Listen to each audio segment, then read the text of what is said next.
আরিশা, আমি তোমাকে একটা কথা জিজ্ঞাসা করি। কেউ যদি তোমার হাতে টাচ করে তাহলে? কেউ যদি তোমার নাকে টাচ করে তাহলে? কেউ যদি তোমার গালে টাচ করে তাহলে? কেউ যদি তোমার বুকে টাচ করে তাহলে? কেউ যদি তোমার বামে টাচ করে তাহলে? তাহলে কেউ যদি তোমাকে ব্যাড টাচ করে, তুমি কাকে এসে বলবা? বাবাকে, মামাকে। সবাইকে বলে দিতে হবে। হ্যাঁ।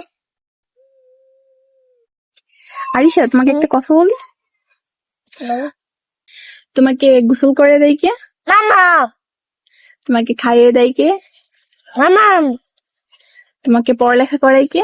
মামা, তাহলে তুমি কাকে ভালোবাসো? বাবাকে।